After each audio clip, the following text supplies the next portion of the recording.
morning, good morning, morning, good morning, morning. Welcome back to the morning show here on Tobago Updates Television, and thank you so much for staying with us. We begin conversations this morning in studio, and we speak with Mrs. Petal Daniel-Benoit, and she is the minority councillor in the Tobago House of Assembly. And we begin the conversation this morning by speaking about mismanagement of the THA finances. Good morning and welcome. Good morning, good morning. How are you? I am well, thanks, and thank you so much for being in studio this morning and to have the conversations that we need to have in the Tobago space. As the topic suggests, mismanagement of THA finances. And we want to get straight into the conversation as you bring out the facts that you have as it relates maybe to projects and initiatives that they have embarked on that will require the purse of the THA and to see how it has been managed or mismanaged as you so refer. Good morning, Tobago. Good morning, Trinidad and Tobago. It's indeed a pleasure to be here. It's been a while since I've been on this morning program, so it's always nice to have the discussions with the people. And yes, as a minority, we talk about mismanagement of funds, and we hear oftentimes that the administration speaking about not having sufficient funding to execute its projects and programs. But if you look at the funding that was received by the Tobago House of Assembly over the past 3 years that they have been in office in terms of the allocation, we have seen that year on year the allocation has increased. If we go back to the numbers in 2021, so for the financial year 2021-2022, the Tobago House of Assembly had a budgetary allocation of 2.134 billion. If you go to 2022-2023, that allocation was increased to 2.336 billion, an increase of $202 million. Then our final allocation that was issued in the last parliamentary allocation, 2023-2024, we have an allocation of 2.522, which is an increase of $185 million.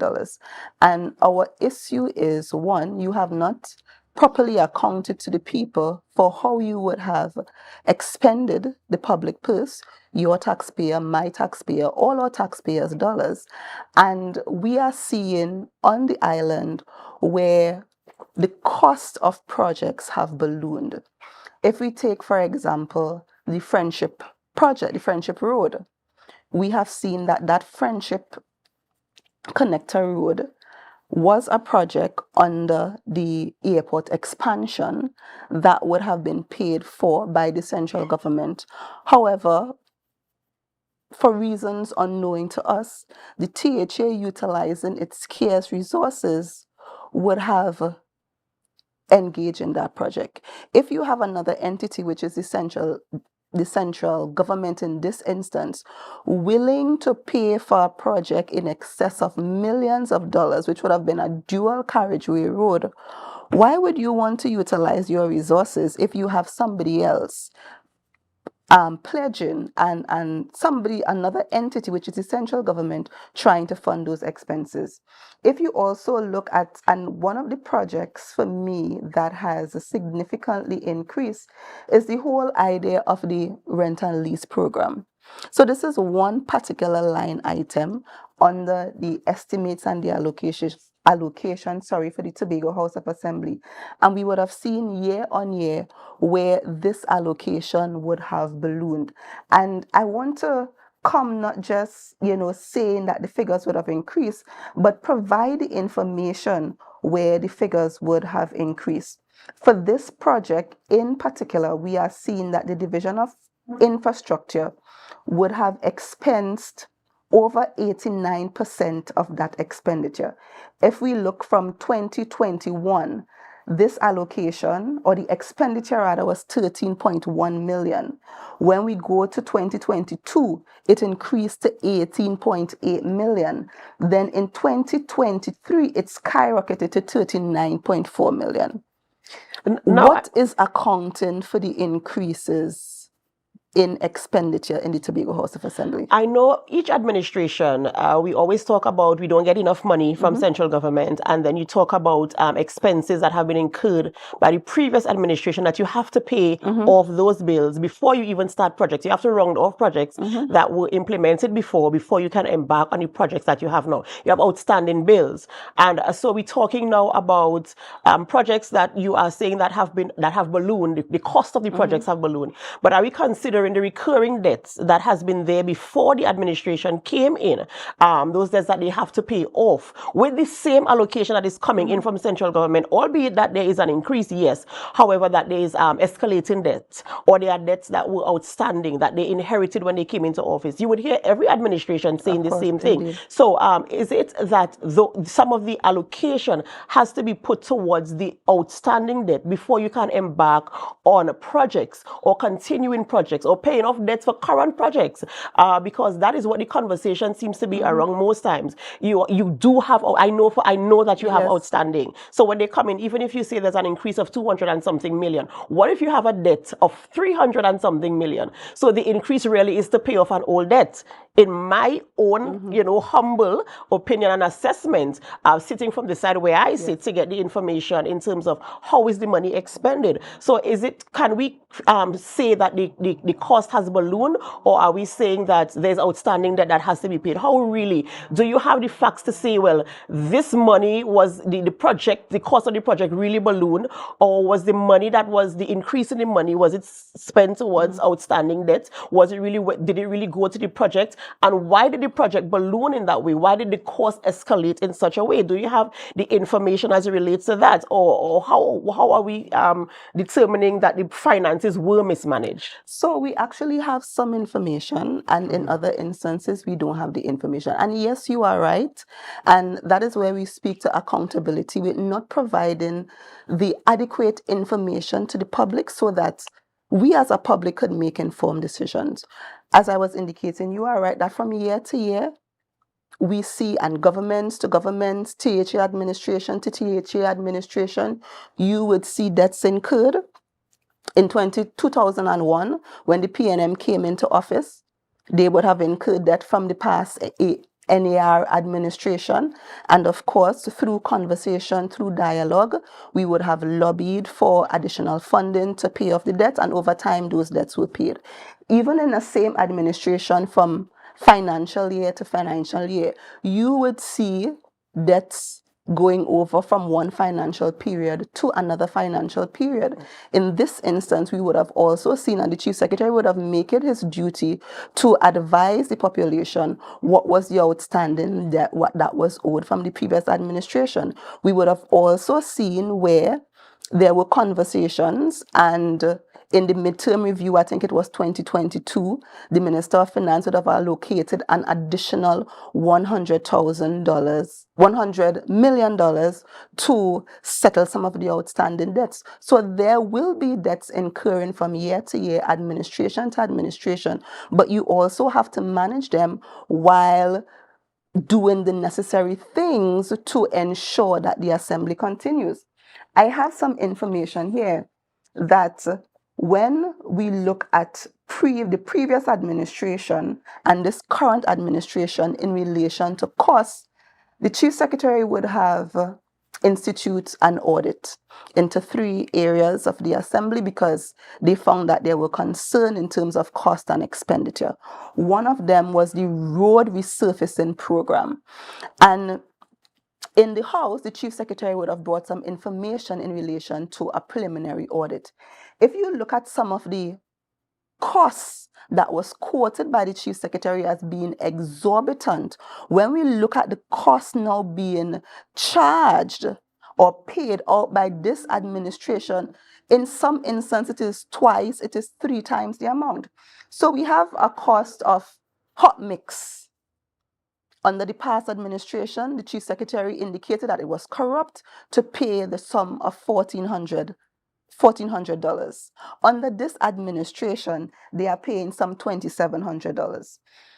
We see here provision of provision for erection and maintenance of project signs and directional and informative signs. Under the past administration, there was a threshold of $80,000. Under this administration, we are seeing that cost is $232,000, a difference of 152. Another area that is also alarming: to broom and clean roadway to receive asphalt. And we would have brought out this information in the past. And I think it is very important to reiterate and share with the public how we see the mismanagement. Can I just ask, you're giving these figures and you're comparing them to the year before. Not necessarily the year before, but the cost under the previous administration. Is it that the scope of works have expanded, causing an increase in the cost of the material or the works? Yeah, but even if the scope of works are increased, if you are saying... Is it the unit cost? Is this the unit cost you're relating to? The unit cost. So if you are saying that the unit cost per ton, per cubic meter or whatever is X, and if it was corrupt and overpriced when it was under the previous administration, how could you now come and be expending more, twice the amount, 3 times the amount, 4 times the amount in some instances? Was any investigation done in terms of the supplier of the raw material, or is it an increase in the price on that end that caused the increase in the demand on this end? I'm asking this because I really want to get fairness and balance, because I know you're saying in one instance it was reported to be exorbitant, and now you're saying now it is almost double. Is it because the supply, the cost of the supply has increased, or is it, have you done any investigation to see if the supply cost is the same and there's just this drastic increase? Okay, so if we see here something that says to broom and clean roadway to receive asphalt, these prices were charged and are paid to contractors by the Tobago House of Assembly. Under the previous administration, there were bonded agreements so that we know contractors, these are the prices for a particular items, services rendered, and these are the bonded. We agree with them between the THA and the contractor. So these are bonded prices. I am not sure if they are bonded prices under this administration, but again, if you go for a line item of expenditure that says to broom and clean roadway, what is involved? What's the increase there? I want to know what's the measure of increase. The increase there, under the previous administration, it was $432,000. Under this administration, it is $1,665,000, an increase of $1.233 million. What there would have caused the inflation of this amount? Yes, we know inflation would have occurred over the past years. Yes, we expect some level of increase in relation to inflation, but how do you justify this level of expenditure? That is something that should be further investigated to see how the increase is so far from. And the thing about it is, we as a minority, we have been filing the questions in the House. A lot of them remain answered. Even when an attempt is made to answer, in our opinion, the answers are not adequate. So we took things a step further. The minority leader, even citizens, would have filed freedom of information requests to various divisions of the Assembly to get adequate information, because we don't want to jump to conclusions. We want to have the information so that we can make informed decisions. And for whatever reason, it is proven very difficult to get information from the divisions of this administration on how they are utilizing and spending public funds. Yeah, it's very important that we are brought up to speed. The transparency, of course, for any administration is absolutely necessary, primarily really for the public trust, right? And we really need to know. So I'd be very interested to see if we could get some answers as it relates to the drastic increase in some, it's primarily for services. For goods, I would be a little bit more lenient for goods. Look at this other item. It says clearing and clean and clear site. Under the past administration, it was $162,000. Under this administration, it's $300,000. But is it that there are more projects? Is it more roads? Is it more sites? Is it more, Yeah, the but activity is more it is engaging? per. It is per. So as I was I see. indicating, if it's the unit cost, of course, in totality, if it's a bigger space, if it's a bigger project, if the scope is different, then you expect the cost to increase in totality. But if you have a unit cost, you do not expect to see this drastic increase when, by your words, you claim that what was being charged by the previous administration was exorbitant. Absolutely, absolutely. The conversation should continue, and the transparency is necessary. It is required for each and every administration as we talk about spending the money of the people, as you rightfully said, it's taxpayers' dollars, and we need to know how they are being expended, and the accountability is absolutely necessary. Ladies and gentlemen, we're speaking with Petal Daniel-Benoit, Minority Councillor in the Tobago House of Assembly, as we speak about the mismanagement of THA finances. We have to go for a short break before we continue conversation. But as we go for this break, we invite you to help us. Share the live, share the live, share the live. We'll be right back.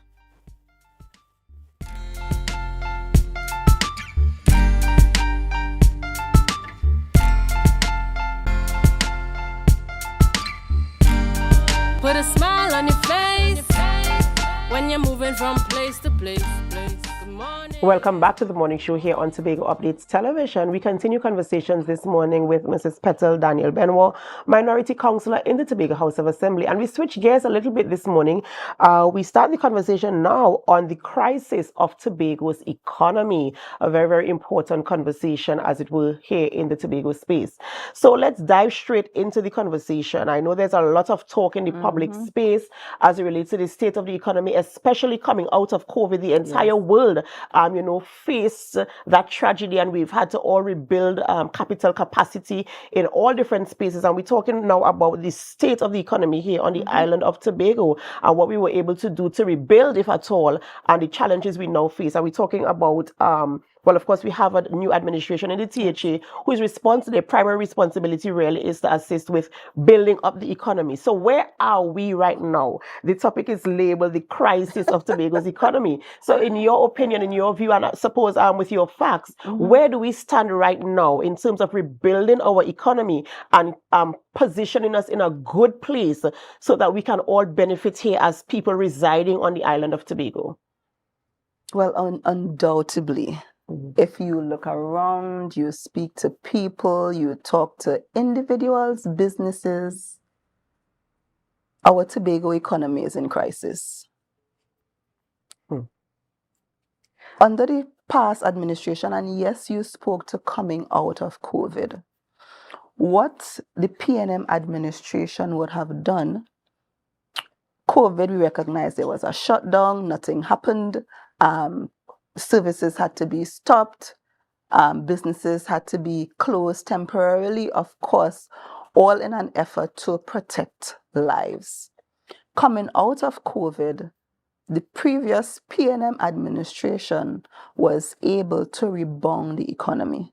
So the economy grew to $1.68 billion.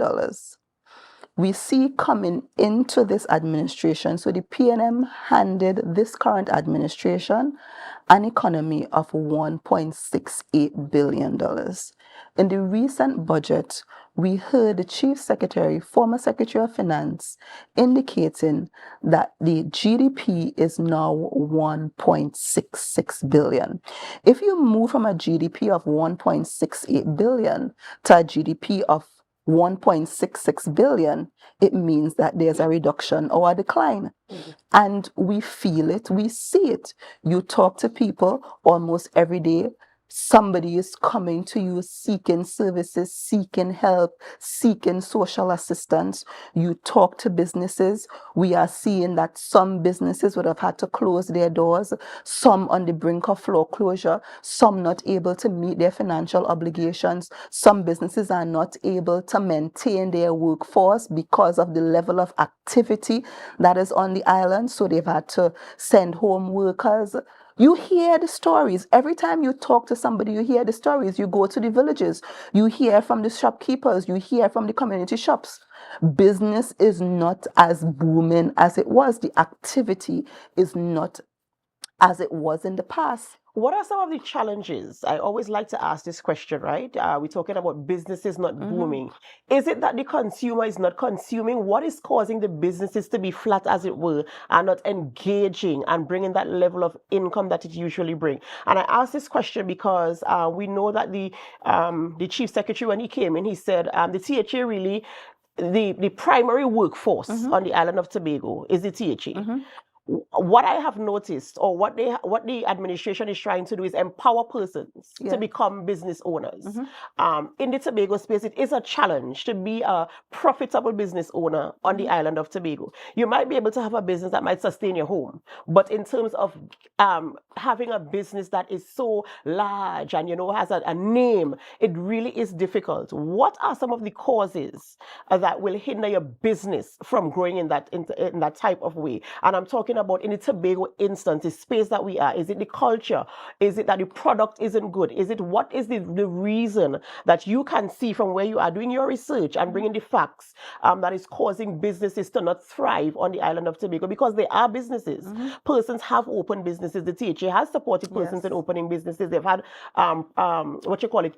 support in terms of training and all these types of projects that they've had. They've given grants and bursaries to persons opening business. And now we're saying here now, businesses are not doing well. What are the primary causes? Well, there are many causes why businesses will not do well. Some because of their own, how they manage their business personally, and others would be as a result of the policy directives of the administration not enabling economic activity on the island. And I want to give you an example. So if we look at under the previous administration, we saw a number of homegrown contractors getting jobs under the past administration. We would have seen that these contractors would have hired persons from our villages, from our communities, from our islands. When they are hired, they spend in their community shops, they spend in the groceries, they spend wherever. So they spend at the hairdressers, they spend at the nail technicians. They do stuff so the money circulates within the economy. We are seeing now where a number of contractors are not able to keep their staff because they're not getting jobs.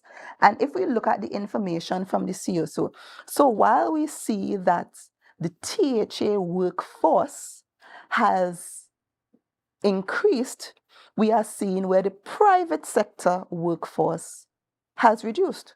So from 2022 to 2023, we have paid employees in the private sector reducing from 9,000 in 2022 to 7,100 in 2023. And of course, that is a drastic increase. We have thousands of people in the private sector not employed. So if they are not employed, it means that they don't have the spending capacity. It means that they would either they would only do what is necessary, provide food, clothing, and shelter. They wouldn't have expenditure for other ancillary stuff, or they would not have anything at all. So they would have to reach out to social services, reach out to other people who can assist them in meeting their day-to-day needs. And that is a direct result of some of the policies of this administration. And I want to piggyback on something you just said there. You said now they have to reach out to social services and other persons to assist them to meet their basic needs. Is there any increase in the social service support, the increase in numbers, not just the increase in the disbursement of funds in terms of, okay, we move you from $1,000 to $1,500. Yes. Numbers. Is there an increase of demand on social services here on the island of Tobago because of persons being unable to meet their basic needs? Based on the persons coming to us and reaching out to us, we have seen an increase in persons seeking social support. So from time to time, you will see persons saying, they're asking you for assistance in whatever way. They are reaching out to you, indicating we have gone to the Division of Health and Social Protection to get services. For whatever reason, they aren't able to get help. In some instances, they are able to get help. Sometimes the minority leader, the office of the minority, will directly reach out to persons in the administration, be the secretary, the chief secretary, to try to seek assistance to person. So on our side, we have seen an increase in persons reaching out for social assistance. I would love to see the report from the actual administration to see if the balance, to see the dispensation there in terms of if there's additional persons coming and the number for the period that we're talking about here. Because, as I said, it's hard times for everybody. And we gotta live, we gotta survive some one way or the other. It's good that there's social services there, but what I want to do is, we're talking now about the crisis of the economy. How do we rebuild the economy? How do we improve the situation that the average Tobagonian is going through right now, as you mentioned, because they've been laid off from the private sector? Where do we filter them through? Businesses are being created, yes, but how do we get them to a place where they feel confident enough or comfortable to know that they can meet their basic needs and then some? Yeah, and it's about building confidence in the economy. We have seen also a situation where I feel like you need to, engage more Tobago contractors so that they can engage our citizens. But is it just contractors though? Because no, it's not only contractors, because again, you hear the cry. We on social media and we see persons who are engaged by various divisions for services. We saw when persons from Heritage had to be singing for the money. We saw where service providers complaining about the length of time to be paid. We are seeing where persons in various competitions have to be begging to be paid either their appearance fees, their prize monies, their grants. So it has to deal with something about the management of our funding, the prioritization of our projects. What are our priorities? And I think at this time, we need to prioritize people. Absolutely. And it's I really hope that we can get to a place where there's more transparency on either side, because any administration coming in, you will get information, but there's some information that it's a little bit more difficult to get. And of course, to rebuild, to bring us to a place where, because let me bring it down for you as a layman. If you have, and I don't have, I'm looking at what you have. Yes. And that is part of what causes crime. I know we're not here to talk about crime, but we had to talk about the facts, right? And so I want us to get to a place where it's fair across the board. And I'm looking for more investigation, more data, not just from the minority side, but I'm hoping to get the information from the administration, the current THA administration, in terms of what they have been doing, because I have been seeing them doing stuff, but I want to know what the numbers are and the benefits to the people of the island, on the island of Tobago, as it relates to building the capacity once again to bring us to a place where we can spend. And listen, I see people spending money here. Carnival is coming up. So I'm wondering, are we really in a crisis? The October Carnival is coming and people are spending. Our local people are spending as well. So is it 100% fair to say that we are in a crisis? Or is it, should we say that we have to monitor the position that we are as the economy relates? I hold my point that we are in crisis. And just as the THA has to prioritize, individuals also have to prioritize. So if you are unable to meet your financial day-to-day needs, then you should prioritize what is important. This administration came into office indicating that they will deal with bread and butter issues, that they will prioritize people. We are not feeling and seeing those bread and butter issues being dealt with, and we are not feeling as a people that we are being prioritized. So in terms of as it relates to projects that the THA is embarking on right now that provides, as I mentioned earlier, that measure of support, empowering people.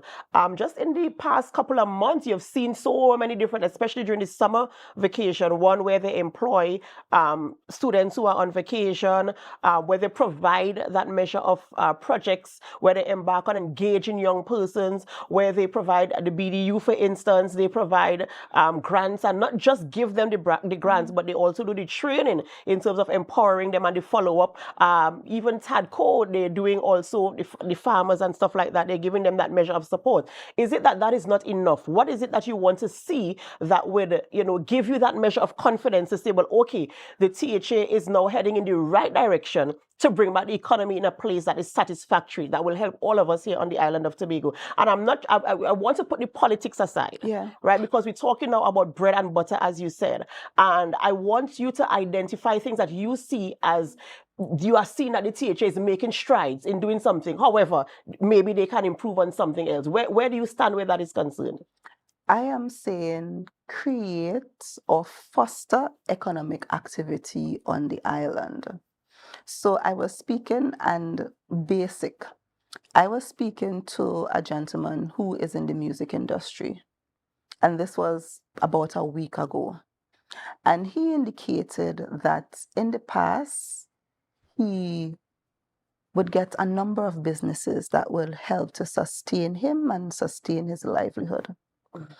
Now there are business is few and far between. The business that he would have gotten in the past, he's no longer getting.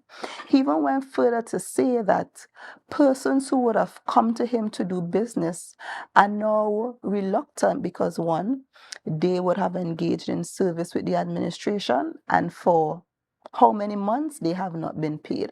So they are ashamed now to approach him to do further business because, one, they may have not paid for a previous business that they would have engaged with him, and two, they're afraid that they're not able to pay for this current business. And that's just an example. So one, if we pay persons in a timely manner, that would also help in the circulation. We are seeing the complaints from the service providers. We are seeing the complaints from individuals. We are seeing the complaints from workers. 2, 3, 4 fortnights have gone and they remain unpaid. Improve on how you pay people timely. If you work, you expect a wage for your pay. Why should I go 4 fortnights and not be paid? So it's as simple as paying people on time. It's as simple as managing the resources. It is as simple as engaging more local content in the space.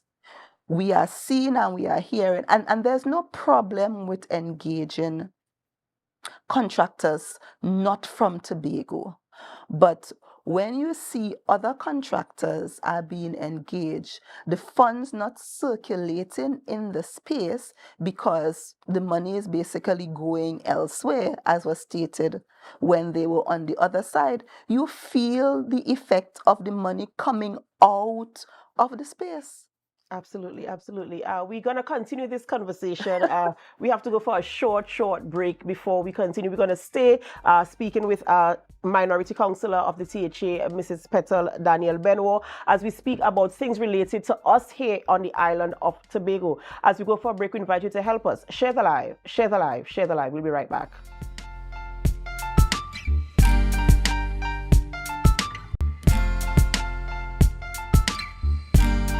Put a smile on your face when you're moving from... Welcome back to the morning show here on Tobago Updates Television. I am Adanna, Combie, and we're just about 7:49 a.m. So if you're getting to work for 8 and dropping the children off to school, you should be very close to your office. Remember to be safe on our nation's roads. All right, we continue conversations this morning with Mrs. Petal Daniel-Benoit, Minority Councillor of the Tobago House of Assembly, and we want to shift gears a little bit. But before I shift gears, we were talking about late payments for services and also for persons employed within the THA who are primarily paid on a fortnightly basis. Is there a policy? I want to talk about service providers now. When you have an event, you engage a service provider. They submit their quotations, they bid for the project, they submit their quotations, they're selected, and they provide the service with the expectation to be paid. Sometimes it takes a long time. Is there a policy that you're aware of that should guide how long it should take for a service provider to be paid after they have provided a service? Well, I recall under the past administration, the former Secretary of Finance, he would have installed a policy where payment should be made a month and a half after the service was provided. So, and we try to stick to that. Of course, there were some odd instances where that may not have occurred, but in the majority, persons were paid a month, 2 months. We didn't go 6 and 7 months, a new festival coming on the old festival that passed and persons weren't paid. In terms of workers in particular, we try to pay workers on time. So at the end of the fortnight, persons were paid. Now, I want to talk about this payment thing because I know a lot of persons who have been affected by this. It's primarily service providers. While I know the internal staff must be paid when it's payday, I want to talk about service providers because I have heard the cries of service providers not being paid, as you mentioned, 4 months, 6 months, 8 months, and they're trying to get their salaries and their payments rather for the services they have provided. When you submit a quotation, you have to submit realistic quotation. Yes. For the THA and for yourself as a service provider, because at the end of the day, you have to be paid for the service you are providing. And when the payment comes back so late, there is no interest. The value now to the service you provide, it doesn't make sense in the space anymore.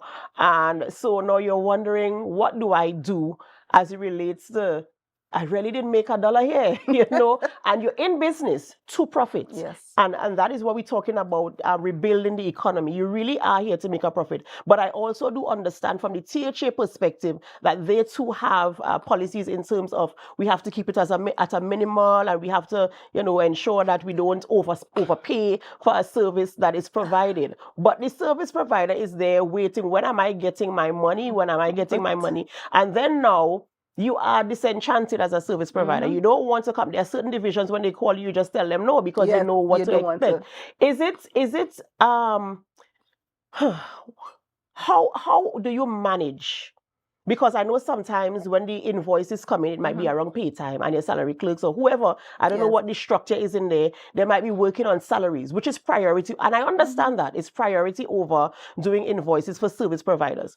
What is being done or what can be done to create a help desk, if it were, for service providers when you embark on a project or you're having a nice fancy event and you want a caterer, you want a decorator, you want somebody?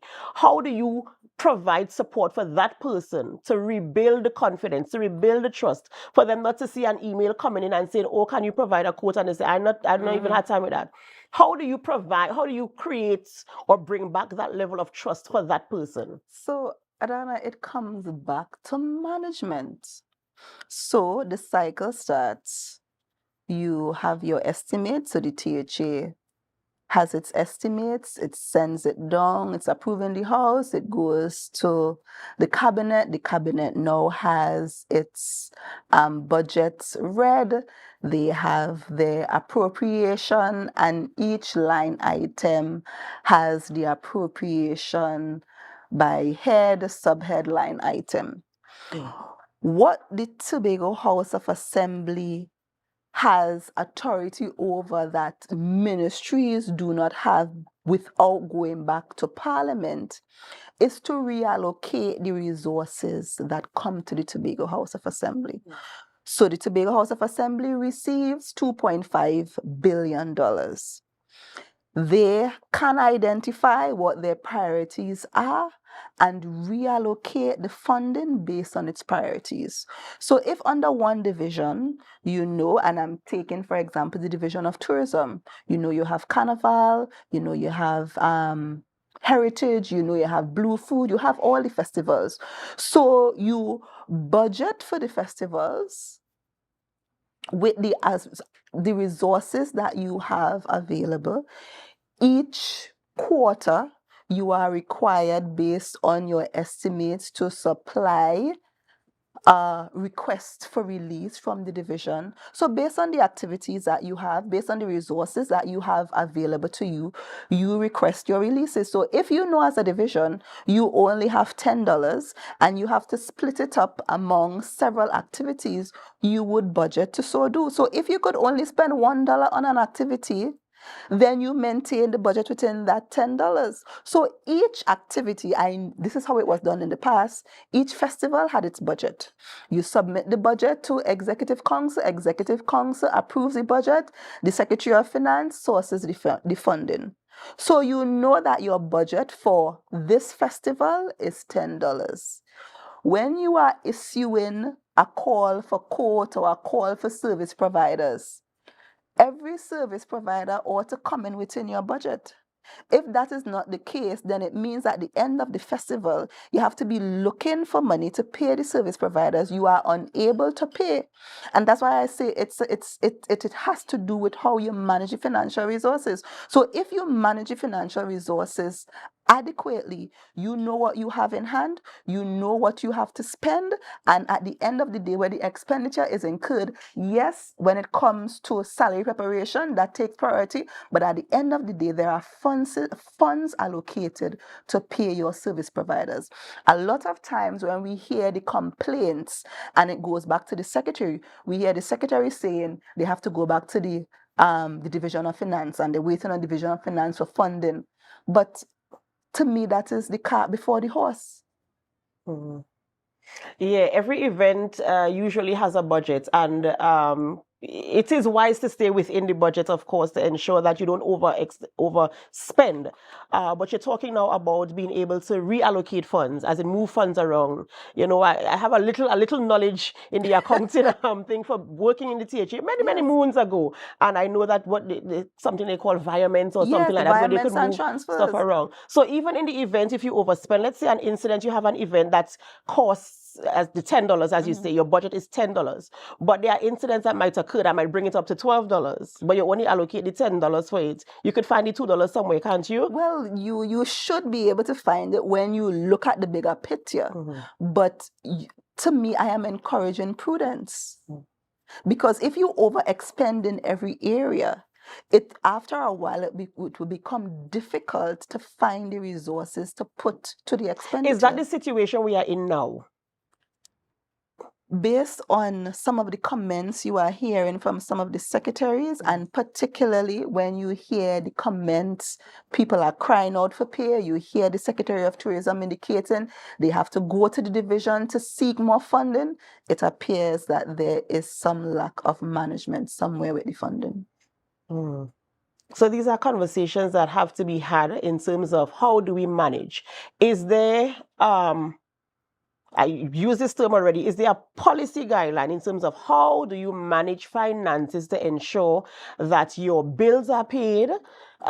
Most definitely, there's a policy guideline. And is it that we're moving away from, like, how is it? What is the relationship in applying the policy that exists? You know, it's difficult to say what this administration is doing, but you are seeing what they are not doing. So there's a policy where you should not spend in excess of your releases. So each month, the divisions are issued releases. That is how it occurred in the past. So you know for a month you have X amount to spend.